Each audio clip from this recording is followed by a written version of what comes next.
hit record right now, anyone who's a student of mine knows how much of an accomplishment that is for me because I forget every time.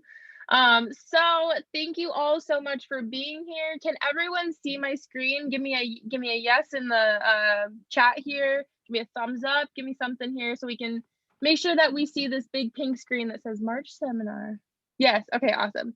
Good. I want to make sure this is all running smoothly because like I said, technology, Zoom, and me, sometimes we don't get along. So this is great to see. Yay. Okay. So thank you all so much for being here. I love these seminars because honestly, I always meet so many new people in here, so many people that I haven't connected with yet. And then it's also such a great opportunity for you to connect with each other, but also meet some amazing new experts. And we have 3 ladies here today, which I'm really excited about because we typically only have one other expert here. So this one is going to be jam-packed with information, lots of different perspectives. Though I do see that a lot of these answers might be the same because I feel like maybe you guys are looking for similar things when you're looking for influencers, but I'm really excited to see what everyone has to say. So today we're going to be talking about creating successful brand partnerships. Obviously, as influencers, content creators, we are out here to have fun and create and everything, but obviously it's a lot of time and effort and energy and money that goes into creating content. So it only makes sense that we also want to make money. So that is something we'll talk a little bit about today, but most importantly, we're going to focus on when you are able to connect with brands, how can you really solidify those connections and make sure that it's a brand that you can work with multiple times. Make sure you're doing everything that is going to make the brand totally love you and want to work with you more often. Because I think that when you do a brand partnership, working with a brand on a like multiple collaboration basis is always better because then it's less brands that you have to pitch to, but also more you can share that brand with your audience, which I think is really mutually beneficial for everyone involved. So we are going to dive right into it. Like I said, we have a lot to cover. So as we go through, for anyone who just hopped on, the chat is open and I can see all of that. So if you have a question as we go along, feel free to drop it in the chat. If I ignore it, I'm not ignoring you. It probably is just already asked in here because I put a lot of questions in here for these ladies. So before we get into it, I always forget to do this, but we're going to do it now. We're going to take a little group photo on here. So anyone who is comfortable turning on their camera just for a minute, turn it on. If you're not and you're eating or something, I won't be mad, I promise. But we're going to take a little group photo. So I'll give anyone a second who wants to turn theirs on. Hey guys, it's nice to put a face to a name here for some of you guys that I haven't seen before. Hey everyone. Yay, okay. All right, we're gonna do it on my phone. Ready? 1, 2, 3. I never know where to smile. Do you smile at the camera? Do you smile just at the computer? Like, I don't know what to do. And I'm gonna take a screenshot too, so we're gonna do it one more time. Ready, guys? 1, 2, 3. Perfect. Yay. Okay, now I'm done being annoying. So we're gonna dive right into this. So I know that a lot of you guys already know me because that's probably why you're here in the seminar, but for anyone who maybe just popped onto my page or hasn't had a chance to connect with me one-on-one yet, I just wanted to introduce myself. This is a recent photo of me because I just got my hair done. I had to put a new photo in here. I was very excited.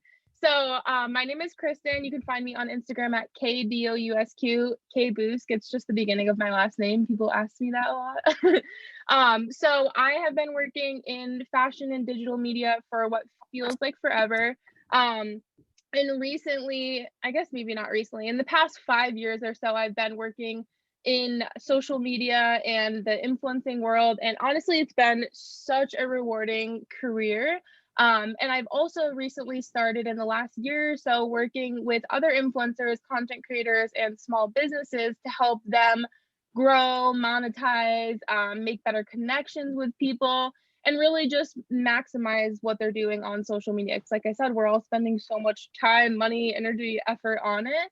We might as well be getting everything back that we possibly can. So this is a little bit about me, but I'm not going to go into this too deep because it's not really about me tonight. It's about all these amazing ladies that we have that I'm going to introduce in a second.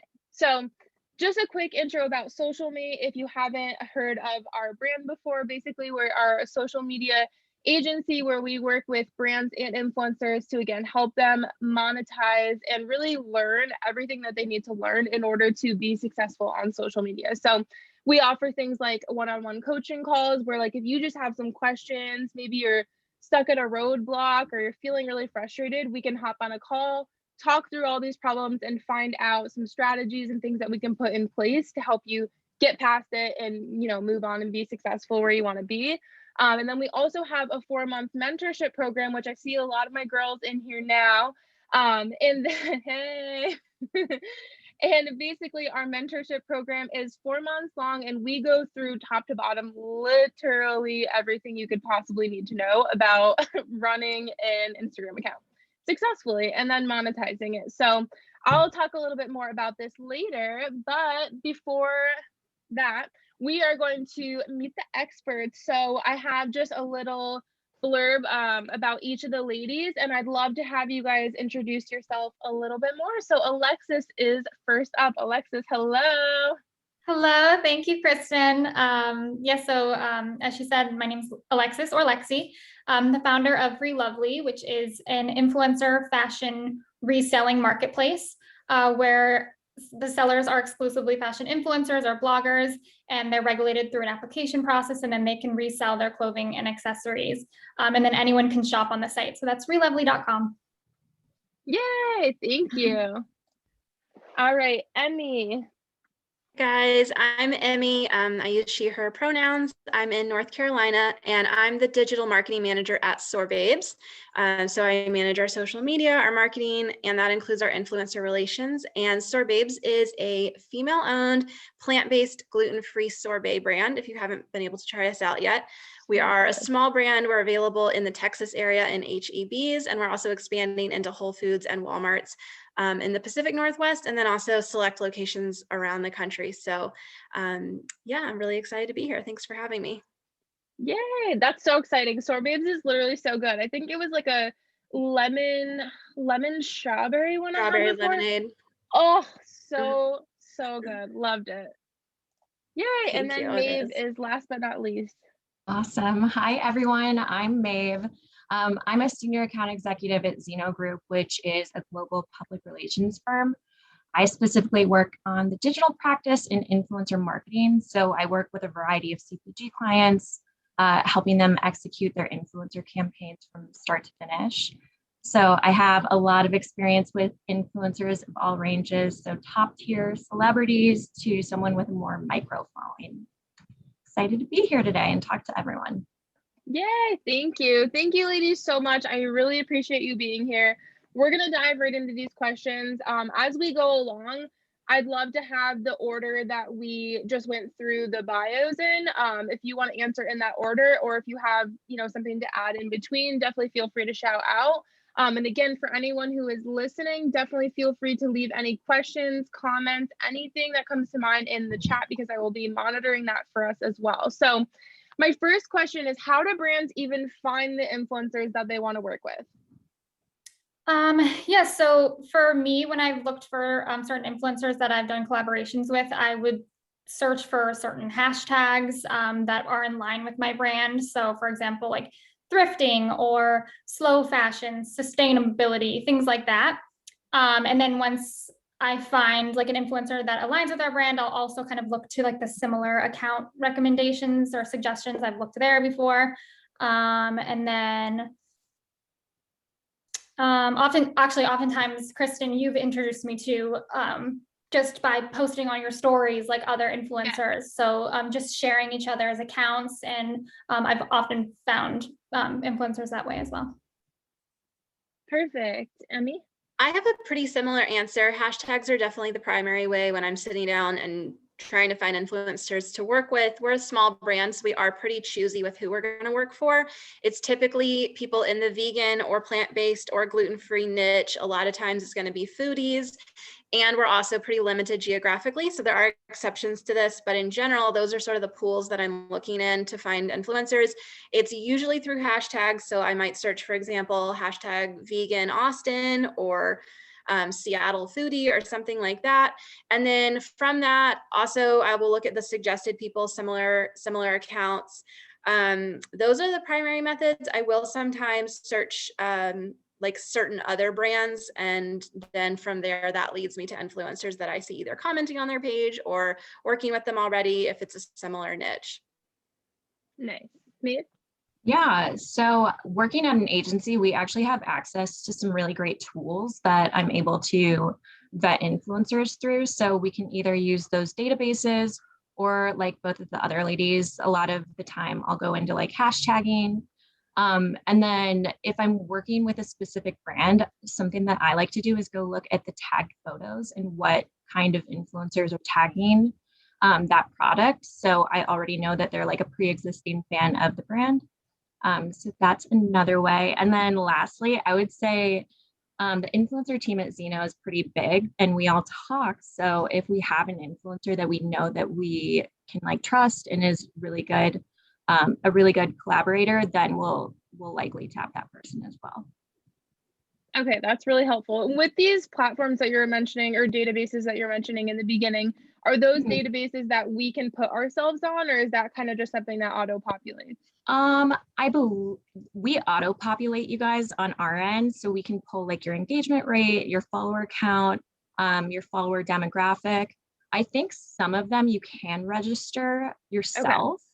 Okay. But I work with a lot of micro influencers, and if I can't find you in the database, they make it really easy, so I'm able to populate it. Nice. Account. Okay. Yeah. And so we had one person who had a question about finding people to work with in Canada. Now, this I'm assuming is probably just if you have a brand that maybe has a lot of Canadian customers. Is that kind of how you would pick where exactly where the locations of these influencers you're working with are? Are you talking about, so in the tool, we can like go in and say, we want to work with someone specifically in Toronto. We can make it so it pulls your demographics. So it says like 25% of your follower count is in Toronto. So we can do that. And we can also pull based on if within the database it has the influencer's location, then we can pull it like that as well. So it just depends what kind of details you guys give in your profile. Okay, perfect. And Alexis, this actually, I think we were just talking about this before everyone came on, but kind of going along with, do you ever work with people in Canada kind of question. So for example, you're based in the US, your company is based in the US. So at that point, I assume you probably wouldn't be looking for people in Canada, or how does that work? Yeah, that's correct. So right now, Relovely is only in the US. I mean, eventually we plan to kind of branch out into other countries, but I wouldn't typically work with someone in Canada because they wouldn't be able to utilize the site. Right. Okay, perfect. Cool. All right, so we'll head on to the next one. So in general, what do you look for in an influencer that you're actually choosing to partner with, Alexis? Yeah, so when I find an influencer, I usually want to look for someone that aligns with my brand's values. So it would make sense for me to work with them, and someone that's actually would be interested in my brand. So like someone who maybe, for example, who's into like thrifting or sustainability and reselling. And then, I think that's also why it's so important for an influencer to have a specific niche, because those are the brands that will want to work for you. So like the more specific you are with your marketing, the bigger your impact will be. So someone that has like that a specific niche, I think is really important. And then also someone who engages often in their social media accounts. So someone who's passionate will really stand out, because if they put the effort behind their own brand, then, chances are they'll put effort behind your brand partnership. Right. Yeah, that totally makes sense. And that's something we talk a lot about in the mentorship program that we have, is that branding piece. If it's really unclear to you as a brand when you're coming onto my page or another influencer's page, it's harder for me to almost sell myself to you because you're confused about what I do and who I am. So that's why branding is so important. And it doesn't need to be just the visuals that are branded, but just like who you are, what you value you're giving to your audience, like what are your values. So you bring up a really good point, but I love to touch on that because I think people don't really realize just how important branding really is for an influencer. So it's cool that's something you guys recognize. Emmy, do you have anything to add?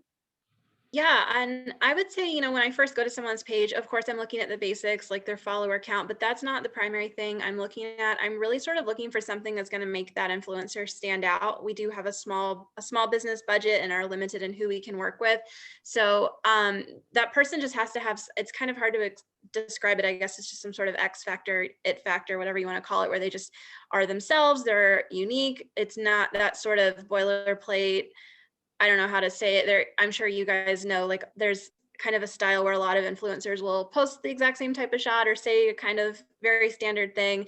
And we're really trying to find somebody unique and outside of that. So yes, of course, we're looking at basics and we're looking for people generally in certain regions, generally who are vegan, who are passionate about female-owned brands, since we are one, who are passionate about feminism in general and certain values for sure. That's really important. But outside of that, I'm just looking for something that kind of sets them apart. Maybe that's just really unique photos or lots of color, or just being unique and having their personality come through in their captions versus that more sort of boilerplate standard voice that I think is pretty prevalent.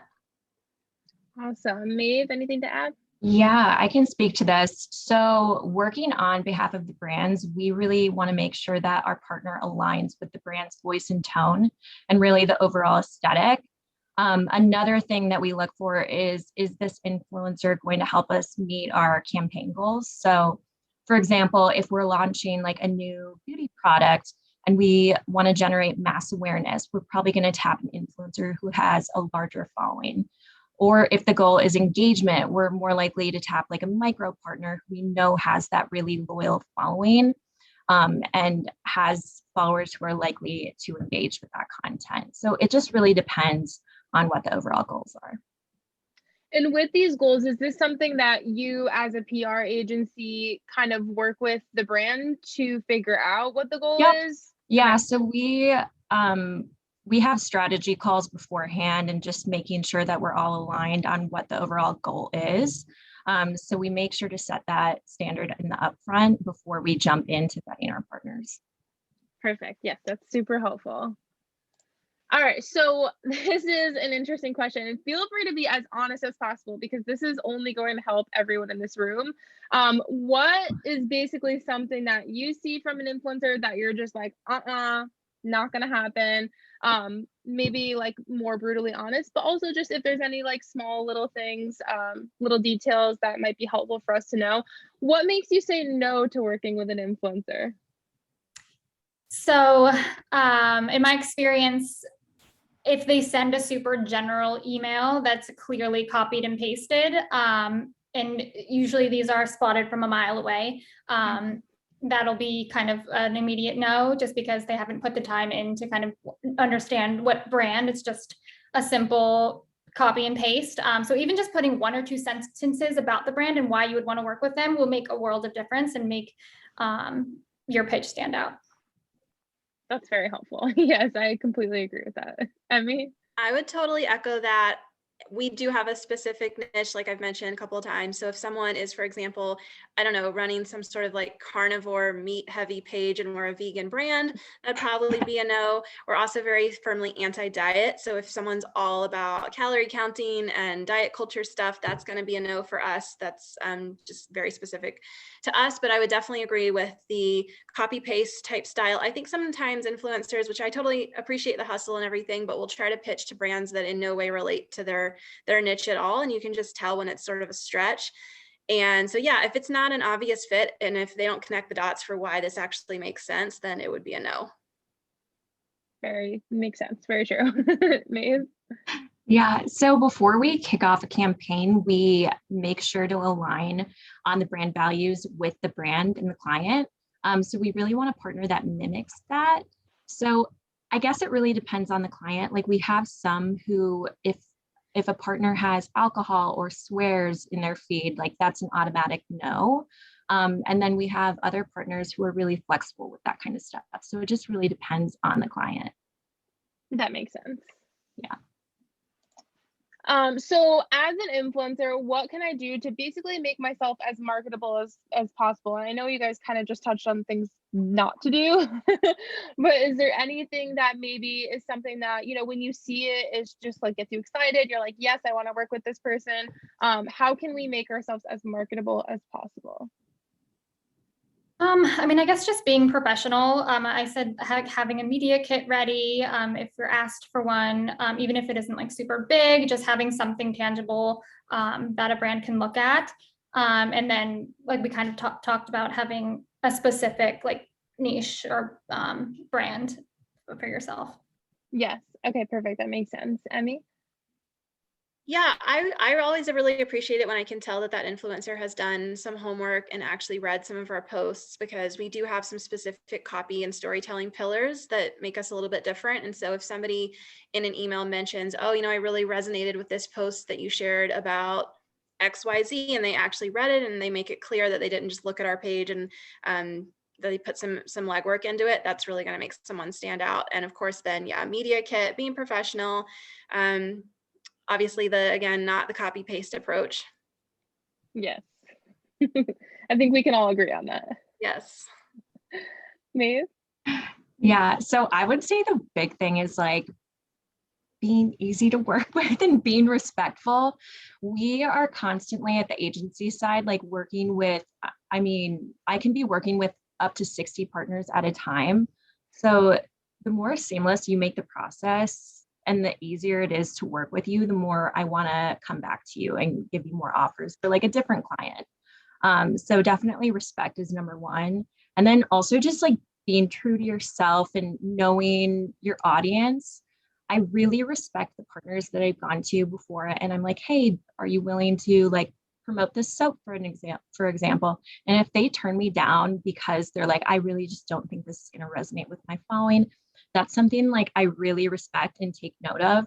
And if I have another client, I will come back to you to try to, knowing that you just really care about how authentic you come off. Yeah, that's a really good point, because I think that a lot of people get really nervous to say no because maybe they don't have a lot of opportunities coming their way, or even if they do, they feel like they need to say yes to everything because they're like, oh my God, I'm so excited this brand's reaching out to me.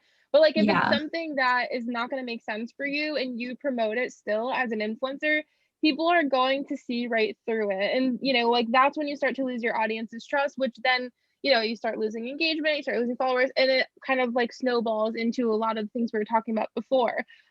So yeah, I love that you said that. I think that's a really good point. And I think like some advice there, if you're not getting a ton of offers in the upfront, is really proactively reaching out to those brands that you love and are super passionate about and being like, hey, I'm having a movie night with a ton of girlfriends. I'd love your hard seltzer. If you want to send it to me and I'll take a few pictures, I would love to promote you for free. And just like operating on trade like that and really starting to kind of build your resume that way. I think that's a really great way to get in. Yeah, I totally agree. That's something in the coaching program when we talk a lot about pitching. I always say, like, yes, you should always be getting paid, but if you are just starting out and you don't have a lot of paid work to show, that's when I think it's totally okay to start doing gifting things, because it's almost like, you know, if you were a makeup artist, I'm not gonna hire you if you don't have any work, you know, like I can't tell where you're gonna see my face. So I think it's almost like you're building your portfolio, your resume, like you were saying. So that's and your followers are gonna start noticing if you're posting something about like bug spray and you live in the city, you know? Yeah, exactly. Yes.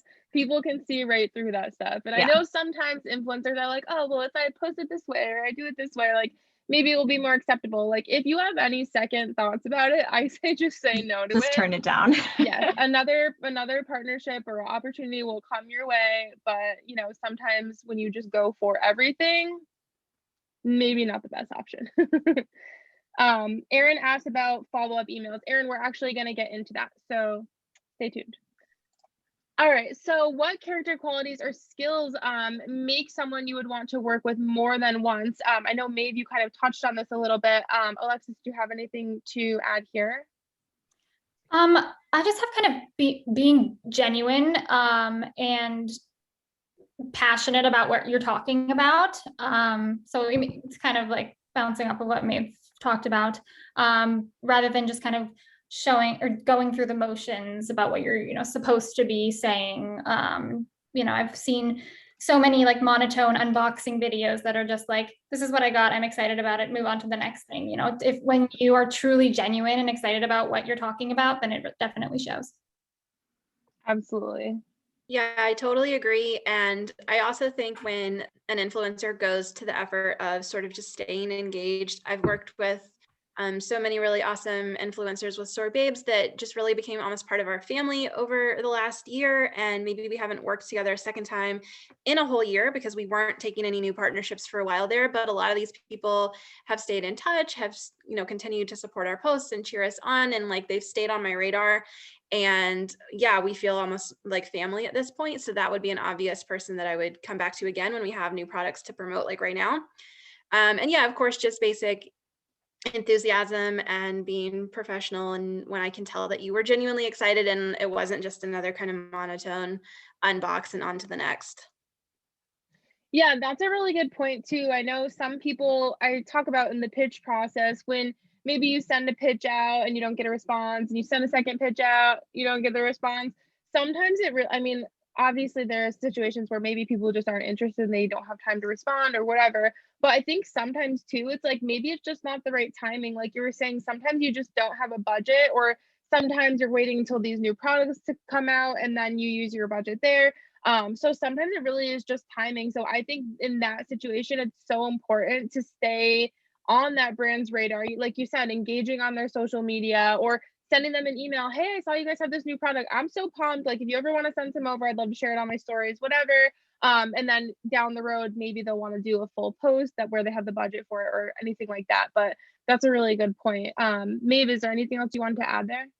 Yeah, I think another build is an attention to detail. So a lot of the times with our clients, we'll send out creative briefs, and just having an attention to detail and making sure that you really read through those content guidelines to ensure that we don't have to reshoot is like extremely helpful, especially during busy season. So like during the holidays when we have an influx of like content coming in on a daily basis that we have to send to the client, it just can turn out to be a complete nightmare. So the more you pay attention to the guidelines, the better. Yeah, and I think paying attention to the guidelines is the first step, but also making sure that when you're actually presenting the content, it's very organized and easy to understand there. Like, yeah, I know I used to just send things in an email and like send the attachments. Now I've got Dropbox folders. It's like Dropbox, WeTransfer, Google Docs. I've got them locked and loaded. I send out like a whole email asking for it.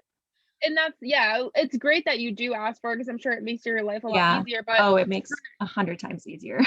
Yeah, absolutely. But for everyone who's listening and maybe a brand doesn't ask you for that, get on Dropbox, make a folder of here's this brand's stories, here's this brand's in-feed posts, here's some extra images just in case. And that's so much easier, like presentation wise. They're like, oh, where's the stories? Oh, I know exactly where the stories are. And don't put your caption and save it down as a PDF. That drives me crazy because I need to copy and paste it so many times. Exactly. Then I'm stuck there like manually writing it out. It's awful. Yeah, that has to be pretty awful. All right, guys, cool. So does a blogger or an influencer who is active, we kind of just actually touched on this, on a brand's social media channels affect your decision to work with them? So for example, like if I really wanted to work with a brand and I don't follow them on Instagram or I don't engage with any of their stuff, like, is that gonna be an immediate no? Or is this something where it just really is like an extra push if I am someone who's constantly commenting or constantly liking the post or maybe responding to your stories? Is that, does that make a difference for you, I guess? I would say definitely helps, especially because, in the influencer industry is so oversaturated. So it just keeps you on that brand's radar and it reminds you that they're still there. They're still being active on their channels and they're still interested in your brand. So definitely helps. Yeah, I agree. It's definitely appreciated. It's not a deal breaker if someone doesn't do that. If there's an influencer we have our eye on and we just think it would be a great fit and they don't follow us, I don't take that personally or anything. I know everyone's busy, but it definitely does help just to keep you top of mind since we do have so many people we're talking to. And it shows me that it's not just a partnership to you. You probably genuinely, actually like our brand organically, which helps. Yeah, and Maeve, I know because you work with different brands, I'm not sure if your answer is the same, but I'm curious to know how you see it from the PR standpoint Yeah. versus the brand. Yeah. So since I am on the influencer side versus like the true social side, I work in conjunction with a lot of the social teams for my clients, and they a lot of the time will send screenshots of DMs, or they'll make sure to send a list of influencers who have recently DM'd them to me to say, hey, you should consider this person. So I would say it definitely helps, even though I don't necessarily see that interaction on the social side. It ultimately comes through to me. So Okay, yeah. that's really good to know. Yeah. Yeah. Okay. So overall, it sounds like we have a resounding yes. Yes. It doesn't hurt. Yeah. So talking about pitching, I know this is something that a lot of people feel like they struggle with. We kind of talked about the no copy and paste thing, which I would hope goes without saying, but is there anything else within the pitch email that is just like it's a perfect pitch, like it's really it draws you in, you read the whole thing, like where in that pitch can we make sure that we're just like making things really perfect for you? I mean, I don't think a pitch needs to be crazy long and intricate. I think it just needs to be informative and specific to that brand. Like I said, you know, even if obviously, like if you're trying to reach out to a lot of different brands, you do have sort of like a template that you want to go by, but making sure to have at least, you know, one or two things in there that's specific to that brand. So, you know, I guess introducing yourself, what you love about the brand and why you want to work with us is a pretty good pitch to me. Nice. Emmy? I totally agree. It doesn't need to be crazy long. In fact, I tend to appreciate short and sweet ones. I like it when people include a media kit right there. So that just saves us a step of back and forth. It's not a deal breaker. Again, like I'm not super concerned with rules or having to do something an exact way. If your personality comes through and I can tell you're being genuine, and again, I can tell you've looked at our content. I also really appreciate it when people are honest that maybe they haven't tried our product, because a lot of people haven't. We are a small brand, and I appreciate it when people just say up front, I haven't tried you guys yet. I'd love to try you if I love it as much as I think I'm going to love it. I would love to work together or something like that, versus trying to pass it off as though they already have tried us. Because that just saves me a step of having to be like, well, have you tried us yet? That kind of back and forth. So yeah, some honesty in there and just being genuine is more important to me than like some perfect structure. That's a really good point. Again, it's something that I think a lot of people are scared to say. So that's a really good point to hear from someone who's on the other end. Maeve? Yeah, I would say from the agency side, it's really helpful to keep it more general rather than brand specific. I think if you are reaching out to a brand directly, then go brand specific for sure. But if you're sending an email pitch to an agency, keeping it more general is nice, because then I'm able to forward it to the influencer team to get you more visibility. So that's always helpful. Again, I would do like an intro. I would say what your specialty is. So are you lifestyle? Are you a foodie? Are you fitness, wellness, that type of thing? And then again, short and sweet, and then attach your media kit.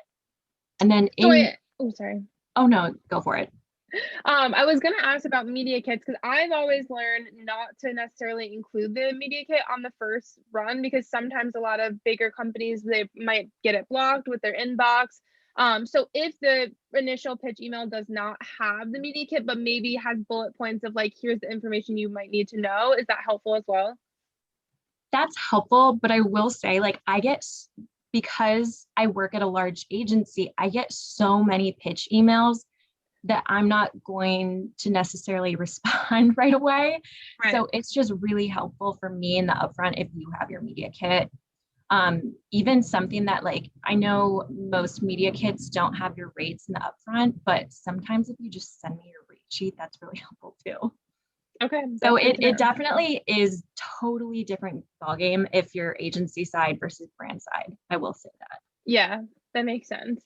Yeah. And someone else actually had a really good question here about including content ideas. So for example, what I usually like to do in my pitch email, I'll, short and sweet, introduce myself, say, this is who I am, this is what my page is like, whatever, here's maybe some demographics. And then I always like to maybe include like, oh, I thought of this really cool idea. Again, maybe one sentence, short and sweet, but is including content ideas something that does help a little bit, or does it not matter either way?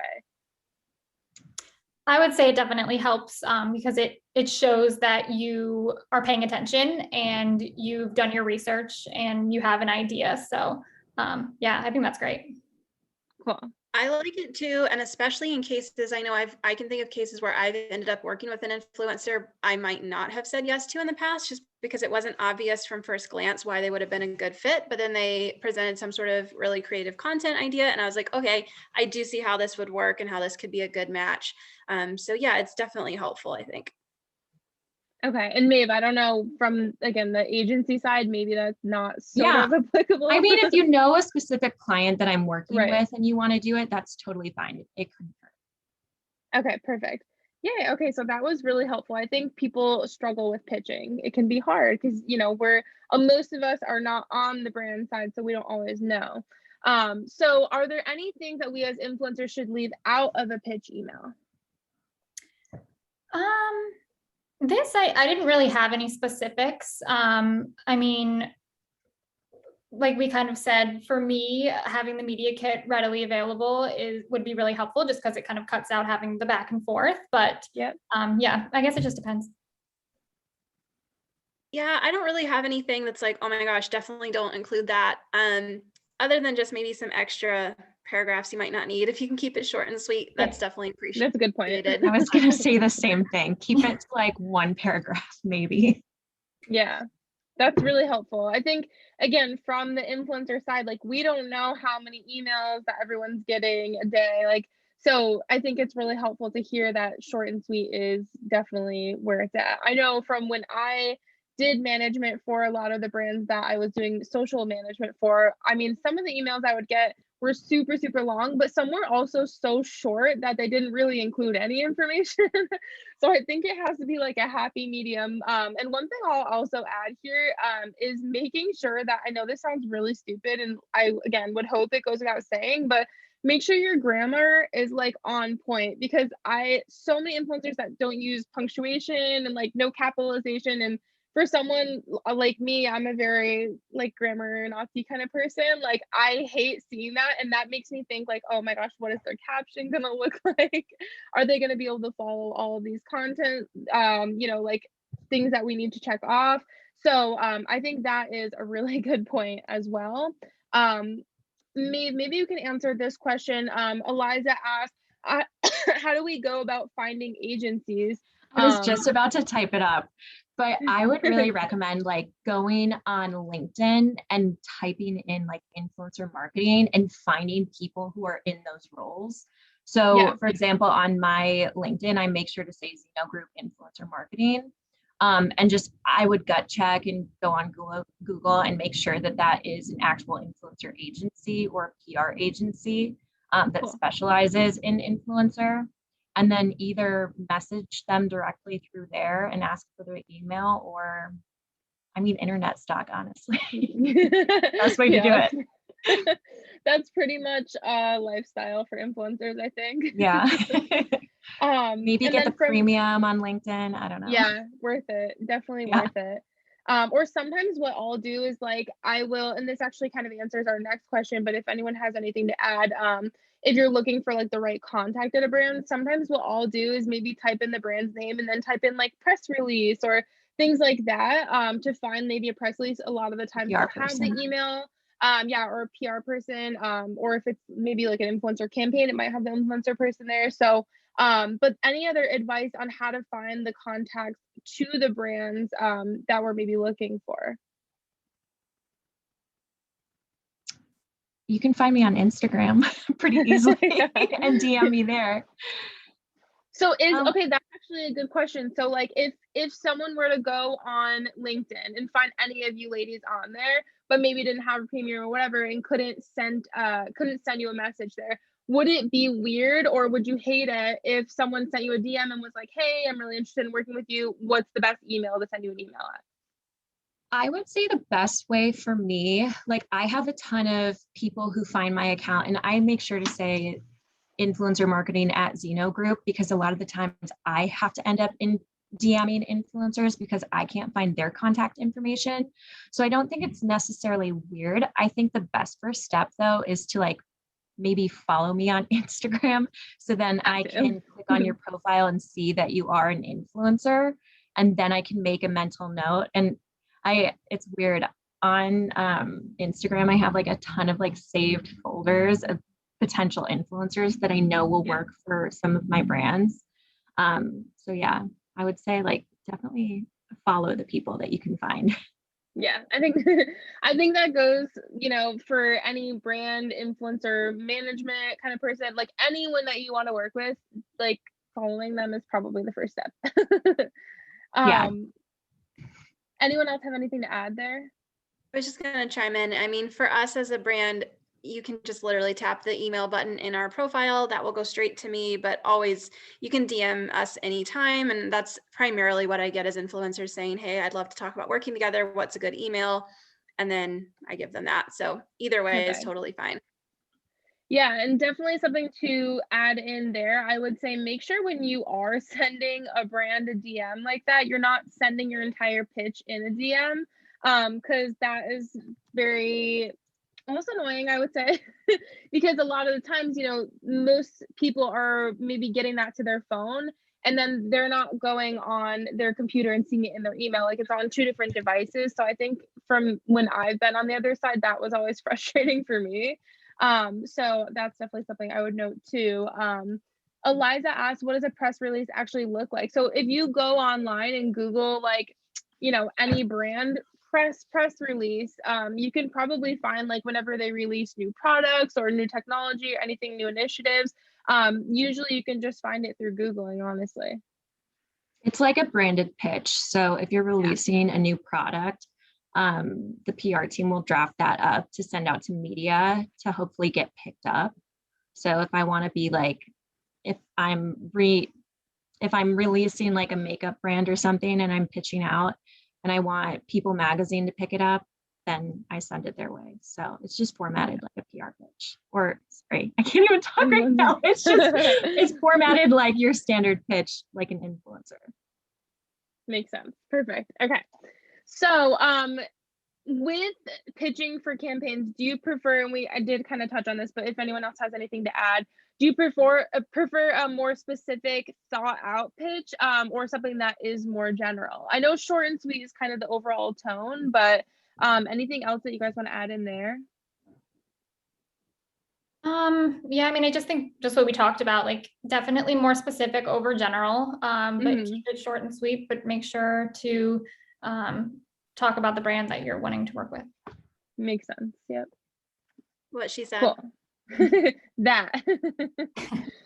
Okay, perfect. So this is an interesting question. So what in the actual subject line would make you, I'm sure you open all of them, but like what makes you read the subject line and say, I'm gonna like make sure I read this whole thing? Is there anything specific in the subject line that can help us stand out?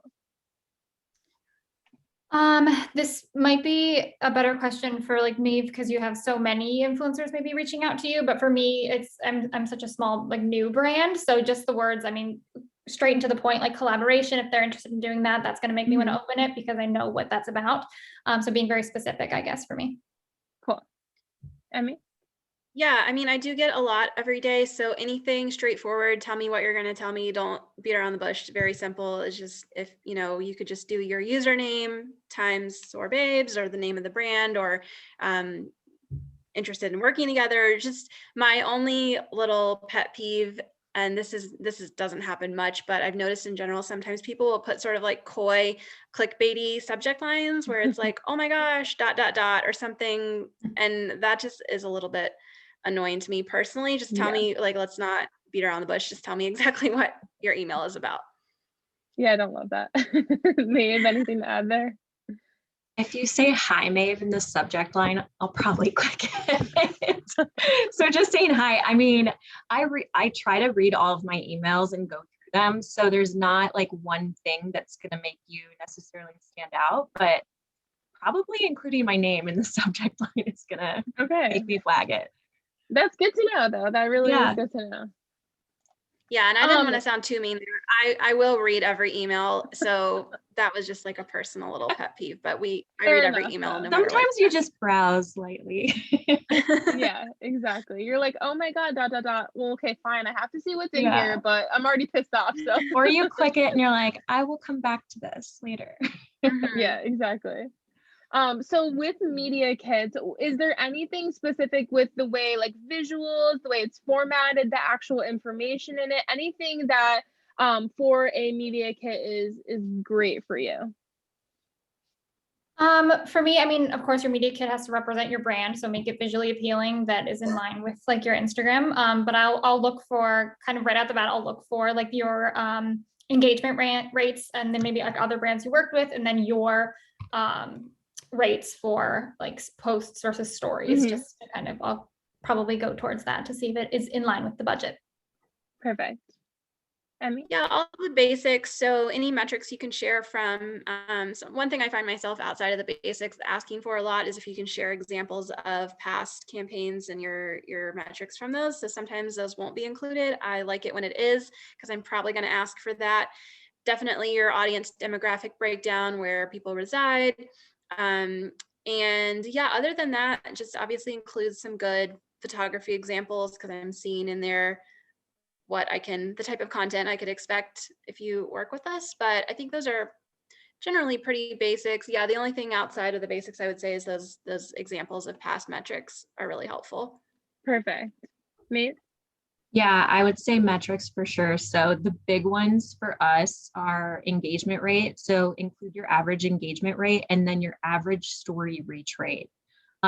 Those are what our clients look out for the most. And if you are a micro influencer and you don't have a high engagement rate, that might be something that we can't get past from a brand side. So definitely include average engagement rate and then your story reach rate. Perfect. And this is just a random question I thought of, should have added in here. What would you consider like a good engagement rate? Like what is the sweet spot for percentages that you look for all of you? Yeah. So, I mean, I know there are industry benchmarks, and for a micro, I believe in feed is about like 2% engagement rate. And then there's also industry benchmarks for story reach rate. So I believe for like micros, it's about 6%. And then mid-tier to top tier, it likely goes down because you have a bigger following who's less engaging. But yeah, it's really easy to Google the industry benchmarks if you guys are interested. Perfect. And Alexis and Emmy, do you have any certain engagement rates that's usually like, okay, this is our sweet spot? It was kind of what Maeve said, like just kind of the industry benchmarks, just a rough estimate, basically. Okay. Yeah, we don't have too strict of parameters there. I mean, of course, the higher the better. It does get my attention if somebody has a really high engagement rate. But to be totally honest, even after I get someone's media kit, I'm going to go to their page and look through some recent posts of theirs.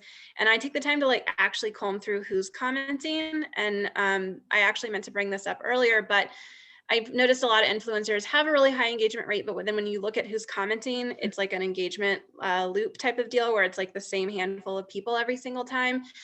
So I'm really looking for, is it new people who seem genuine, who are like not just in their engagement loop type of thing, if you know what I mean? So I'm looking not just at the numbers, but at sort of the quality of the comments, and if it's new faces or just the same crew every single post. Yeah.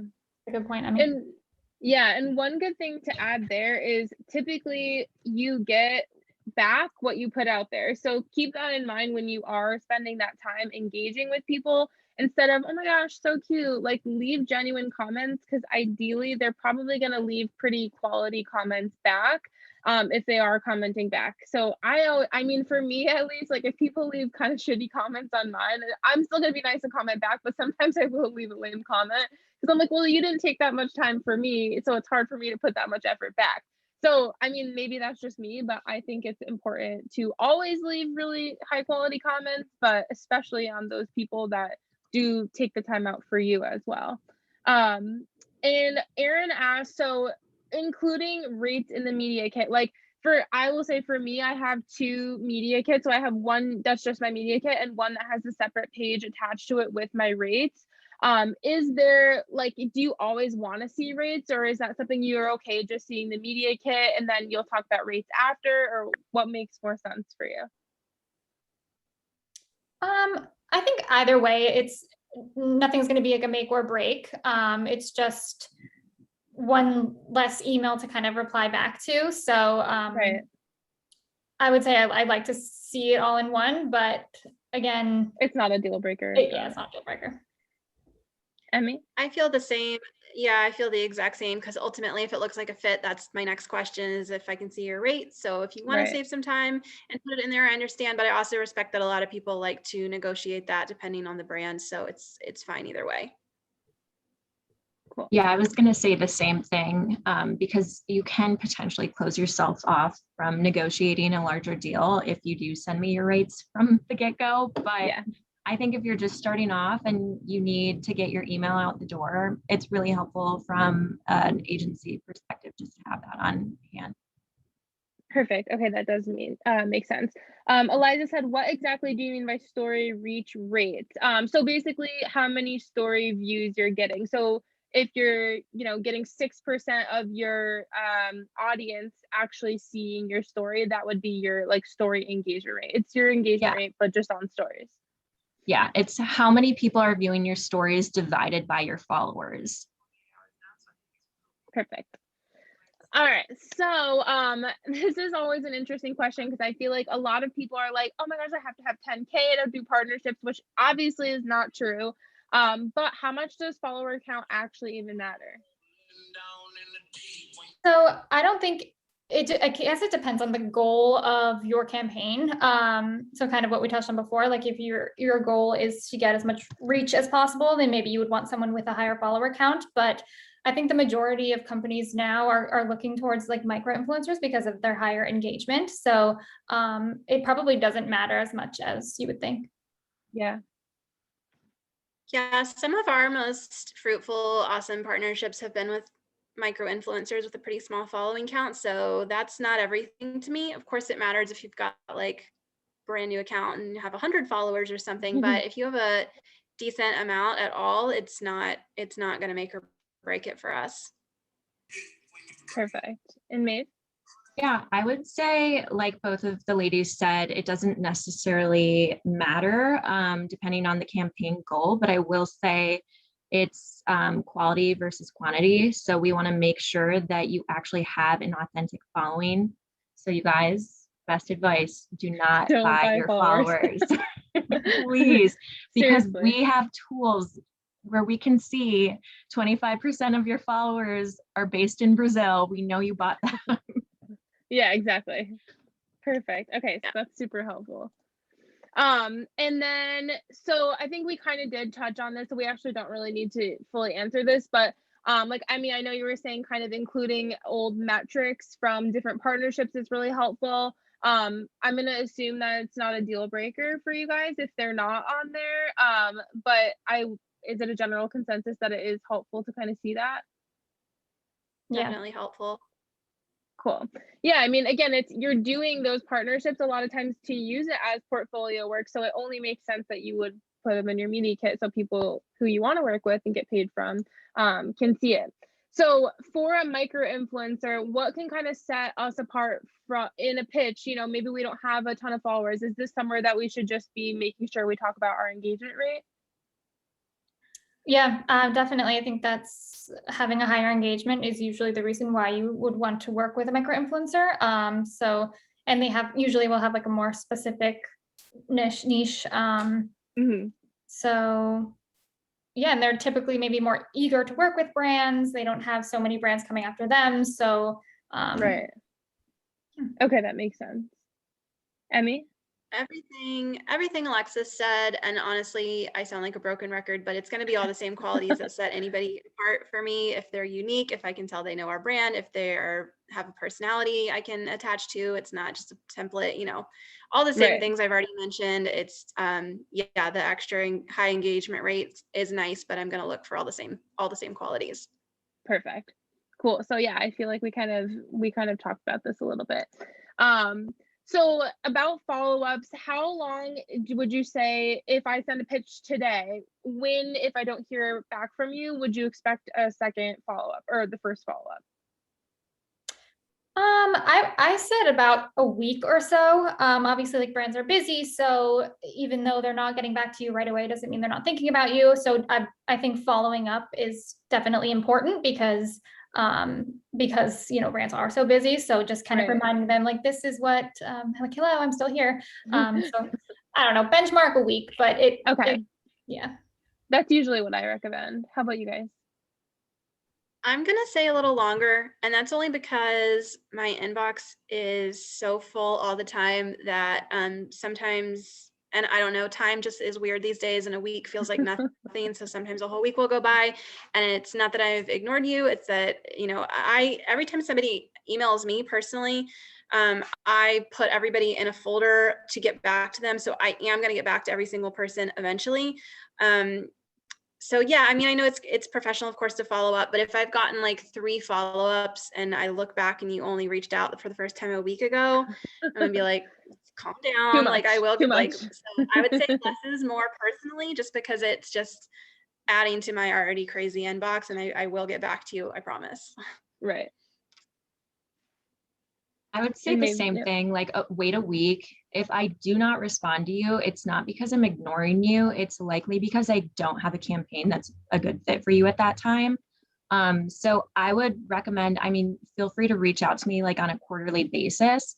And if you do reach out to me another time, I would come back with some numbers saying, hey, my follower growth has exponentially grown from this number to that number, or hey, my engagement rate is up during this time, like something that will grab me in. Yeah, this is something I always recommend when coaching with people.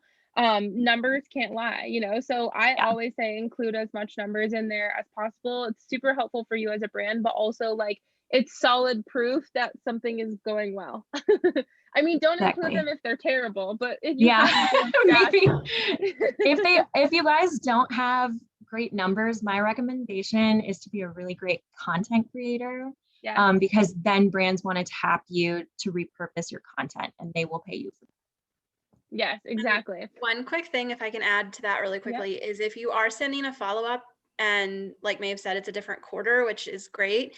And maybe your following hasn't grown exponentially in that quarter, but if there's some other extenuating circumstance that's changed where it makes you more likely to be a good fit now, like let's say you've moved, or I don't know, you've had a new baby, or you've gone vegan, or like something in your life has changed that would make sense for me to know, that's something helpful to include versus just, Perfect. hey, it's me again, hey, it's me again, sort of thing. I'm here. Hi. Also, I will say, sorry, one more thing. If you are a referral or you have gotten my email from another influencer that you're friends with, if you make a connection there, I am more Okay. likely to want to like help you out. Okay, that's really helpful. Perfect. And then with I mean, maybe your answer might be different because you work with so many different brands that have different budgets, but for you guys, does your brand or company have a standard rate of that you typically work with bloggers? So I guess it just depends per brand, I'm sure, but for us, like we'll have a monthly budget and then we'll distribute it. The distribution of it will vary. So, we may have some bloggers or collaborations that we have some wiggle room with. Perfect. Yeah, we don't have a standard rate. We're operating under a monthly budget too, and we have to spread that out and see how we can parse that out from different, toward different projects we're paying for and different campaigns. So we, have an overall cap, and we try our best to pay our influencers really fairly and make sure it works for everybody, because it's really important to us to support, especially female entrepreneurs, and make sure people are getting paid their worth. But we do have a small business budget. Right. Yeah, we don't have a standard rate necessarily. It really depends on the complexity of the campaign. So if I'm working with Mrs. Myers, and for example, we had a campaign where we wanted the influencer to do a series of stories and then do an in-feed, and she had to travel all the like 3 hours away. Like that sort of thing is going to have a higher price tag than, let's say you're getting a Pizza Hut pizza delivered to you and we just want you to take like one in-feed static picture. So Right. the rates really depend on the complexity of the campaign, I would say. Perfect. Okay, that's really helpful. And I think this is the last question, guys. Sorry, I know I'm trying to be respectful of everyone's time. So are brands typically open to negotiation? You know, if you guys are like, okay, this is what we can really do, but my rate is maybe $300 higher. Are you typically open to negotiation if it's someone you really want to work with, or is it sometimes you just kind of have to hard pass? Yeah, so I think, I mean, in any business, negotiation is pretty typical and expected. So I don't think ever be afraid to do so. Like a brand is trying to get the most bang for their buck, so is the influencer. As long as the influencer has enough reason to come back with a counter offer and has the data, because like we said, numbers don't lie, to back that up. Right. Yeah, makes sense. negotiation's great. I will do our best to make sure that it's a rate that works for everybody. If unfortunately, sometimes it has to be a hard pass, but I will say, like, even if we can't make it work this quarter, I always encourage people to stay in touch because we are a small growing business and it's possible that next quarter there could be that in the budget.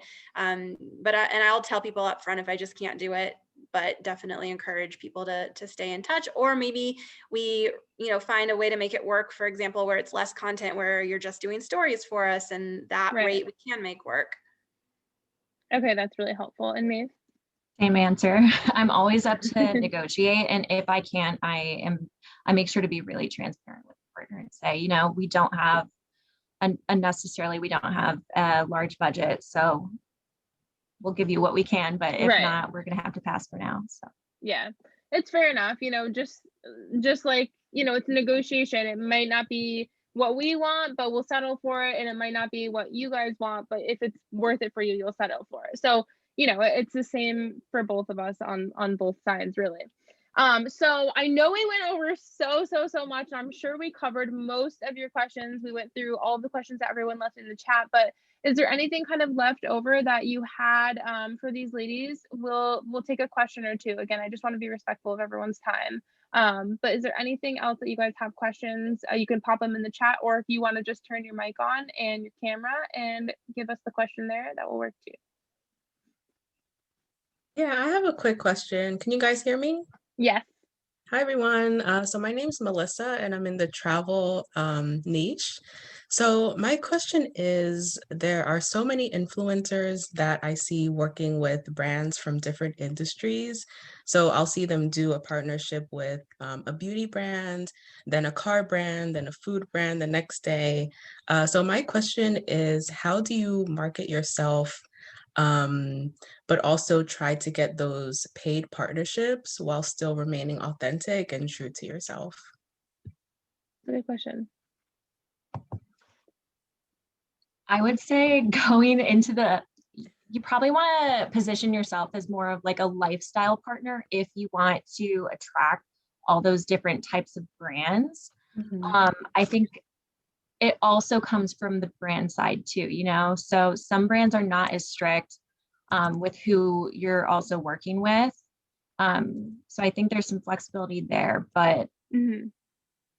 yeah, I would just say like some brands are really not as strict as others. Mm-hmm. Right. I would Okay. say, I mean, this might be an unpopular opinion, but because I know people are very into niching way down, but I think people are complex, and especially if you're marketing yourself as a lifestyle influencer, like any real human is going to have multiple interests. And I genuinely use food brands and car brands and clothing brands. So if Right. it's something you genuinely resonate with, to me, that's not a problem. As long as, again, like I said earlier, it's not clear that it is a stretch and it isn't something you would actually resonate with. But if it's something that you genuinely resonate with, I mean, from a brand perspective, that's not something I would have a problem with if I can see that it is something you would actually use and enjoy, and it makes sense in some way. Yeah. Mm-hmm. And it's also, it depends on like the way you spin it. I've seen people do like a car kind of more focused post, but if they're more of a fashion influencer, they have a killer outfit on and are also talking about their Right. outfit in with that. So yeah, it just depends on the way you kind of That's spin really it. helpful. Mm-hmm. Definitely. Yeah. Thank you, ladies. Sure. Thank you. Does anyone else have any other questions? I have a question. Yeah, hey girl. Hi, I'm Eliza.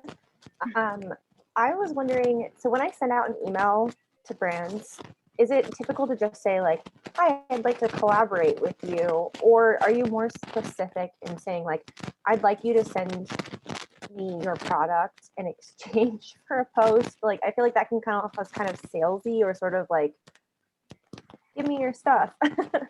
So like, what is the best way to say it really?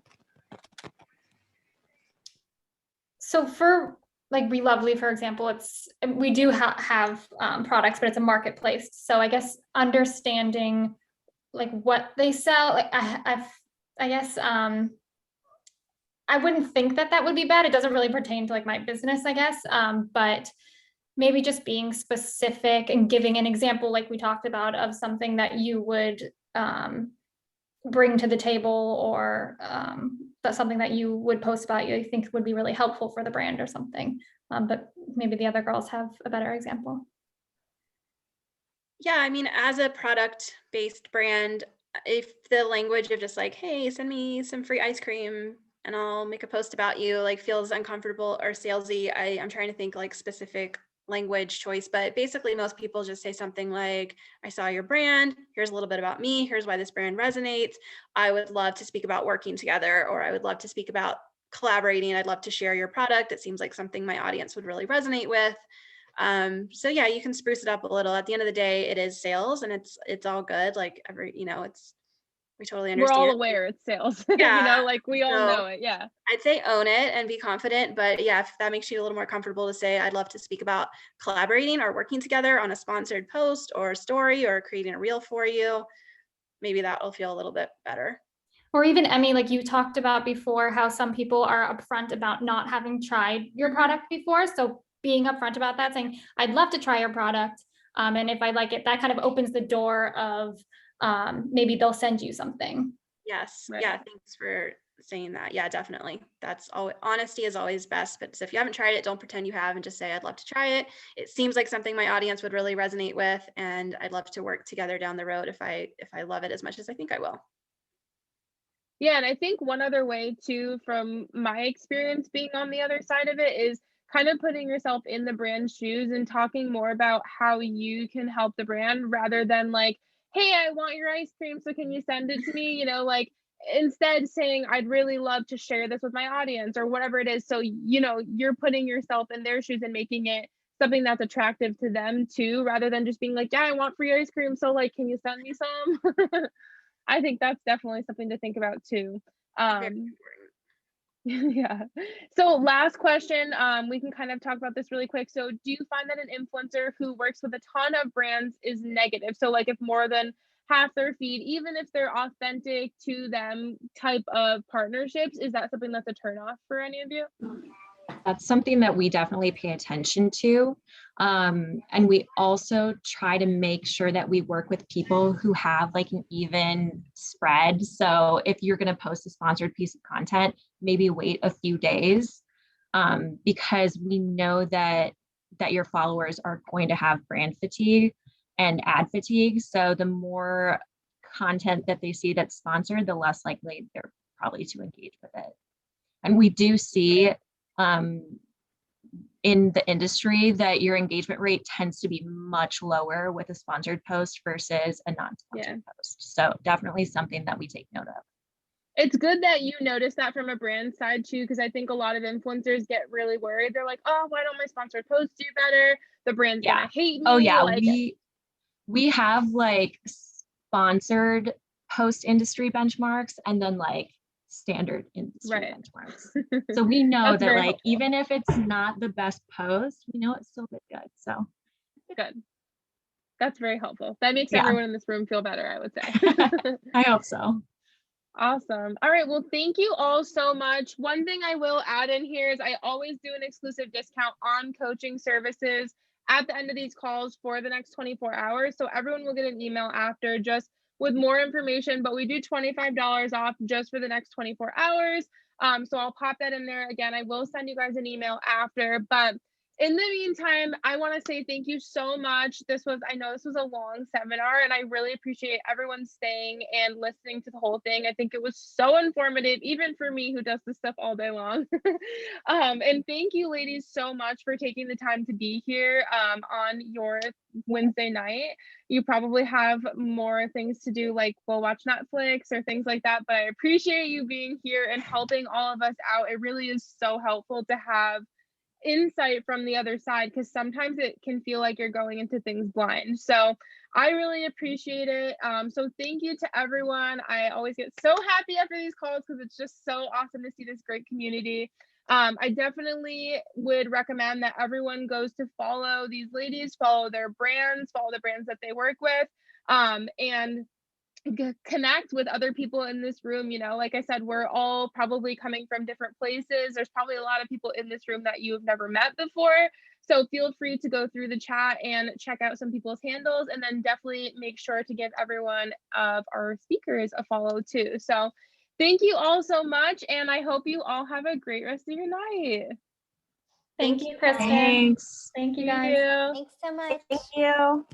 Night. Thank you, guys. Thank you. Thank you. Thank you.